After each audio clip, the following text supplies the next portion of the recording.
En mi sexto libro hice una promesa aún no cumplida de aprovechar una oportunidad adecuada para hacer una comparación entre las armas de los romanos y los macedonios, así como su respectivo sistema de tácticas, y señalar cómo difieren para mejor o para peor entre sí. Ahora voy a esforzarme por cumplir esa promesa mediante una referencia a hechos reales, porque en tiempos anteriores las tácticas macedonias se demostraron, por experiencia, capaces de conquistar las de Asia y Grecia, mientras que las tácticas romanas fueron suficientes para conquistar las naciones de África y todas las de Europa occidental. Y dado que en nuestros días ha habido numerosas oportunidades de comparar tanto a los hombres como sus tácticas, creo que será una tarea útil y digna investigar sus diferencias y descubrir por qué los romanos conquistan y se llevan la palma de sus enemigos en las operaciones de guerra. Así, no atribuiremos todo a la fortuna y felicitaremos su buena suerte como hacen los insensatos de la humanidad, sino que, con un conocimiento de los verdaderos casos, podremos dar a sus líderes el tributo de elogio y admiración que merecen.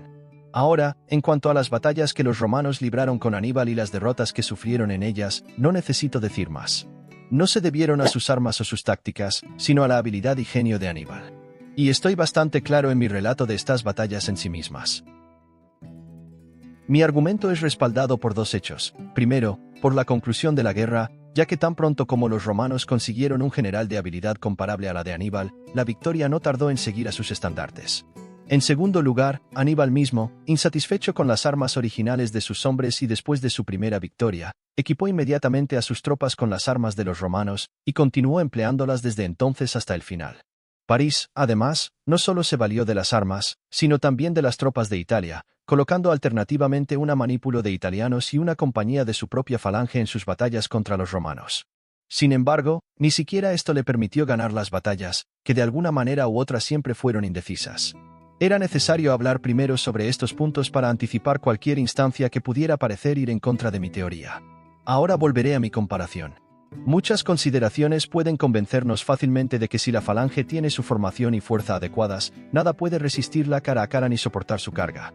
Porque, como un hombre en formación cerrada de batalla ocupa un espacio de 3 pies y como la longitud de la sarisa es de 16 codos según el diseño original, que se ha reducido en la práctica a 14, y como de estos 14, se deben deducir 4 para permitir el peso enfrente. Sigue claramente que cada hoplita tendrá 10 codos de su sarisa proyectados más allá de su cuerpo cuando la baja con ambas manos mientras avanza contra el enemigo.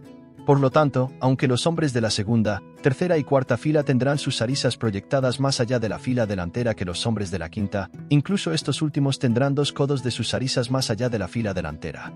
Y si mi descripción es verdadera y exacta, es claro que delante de cada hombre de la fila delantera habrá 5 sarisas proyectadas a 2 distancias que varían en una escala descendente de 2 codos.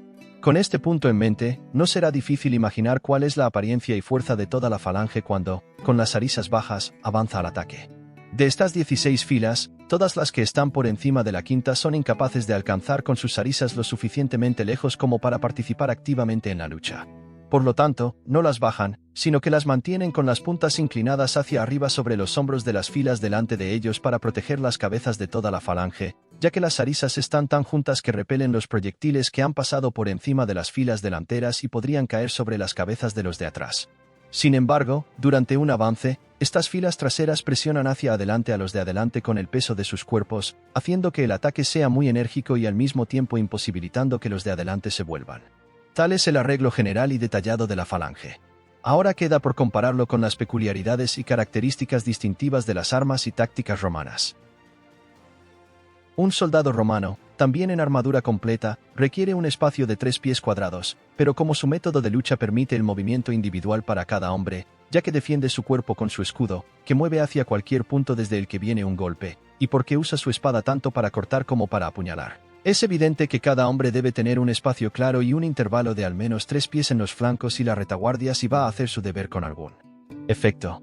El resultado de esto será que cada soldado romano enfrentará a 2 de la fila delantera de la falange, de modo que tendrá que enfrentarse y luchar contra 10 lanzas, que un solo hombre no puede encontrar tiempo ni para cortar una vez que las 2 líneas están comprometidas, ni abrirse camino fácilmente ya que las filas delanteras romanas no son apoyadas por las filas traseras ni para agregar peso a su carga ni vigor al uso de sus espadas.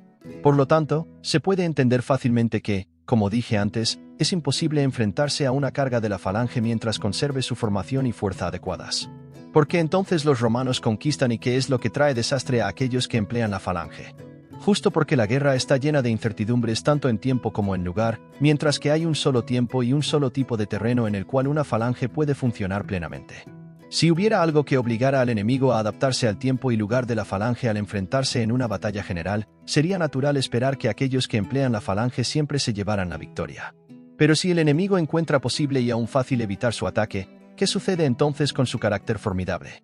Nuevamente, nadie niega que para su empleo es indispensable tener un país llano, despejado y sin impedimentos como zanjas, cavidades, depresiones, bancos empinados o lechos de ríos, ya que todos estos obstáculos son suficientes para obstaculizar y desorganizar esta formación en particular. Y es extremadamente raro encontrar un terreno de 20 estadios o a veces incluso mayor, sin tales obstáculos.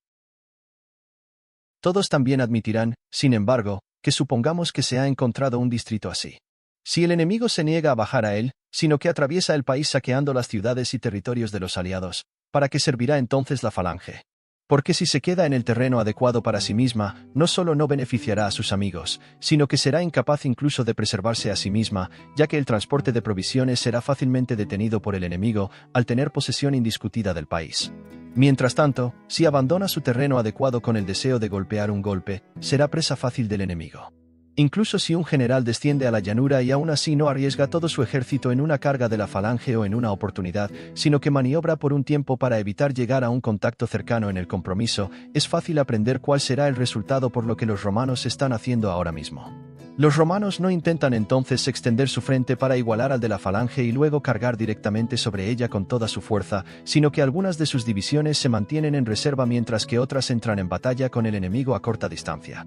Ahora, ya sea que la falange en su carga desaloje a sus oponentes del terreno o sea ella misma desalojada, en ambos casos su orden peculiar se desordena.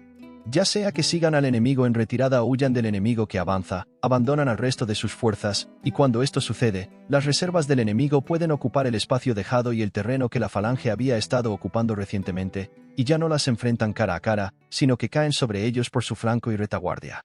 Si entonces es fácil tomar precauciones contra las oportunidades y ventajas peculiares de la falange pero imposible hacerlo en el caso de sus desventajas, no sigue que en la práctica la diferencia entre estos dos sistemas sea enorme. Por supuesto, aquellos generales que emplean la falange deben marchar sobre terreno de toda descripción, deben acampar, ocupar puntos de ventaja, sitiar y ser sitiados, y encontrarse con apariciones inesperadas del enemigo, porque todas estas son parte y parcela de la guerra y tienen una influencia importante y a veces decisiva en la victoria final. Y en todos estos casos, la falange macedonia es difícil y a veces imposible de manejar porque los hombres no pueden actuar ni en escuadras ni por separado. Por otro lado, el orden romano es flexible. Para cada romano armado y en el campo de batalla, está igualmente bien equipado para cualquier lugar, tiempo o aparición del enemigo. Además, está completamente listo y no necesita hacer ningún cambio, ya sea que se le pida luchar en el cuerpo principal, en un destacamento, en un solo manípulo o incluso por sí mismo. Por lo tanto, dado que los miembros individuales de la fuerza romana son mucho más útiles, sus planes también son mucho más a menudo exitosos que los de otros. Pensé que era necesario discutir este tema en cierta longitud porque en el momento real del suceso, muchos griegos supusieron cuando los macedonios fueron derrotados que era increíble y muchos después estarán perdidos para explicar la inferioridad de la falange frente al sistema de armamento romano.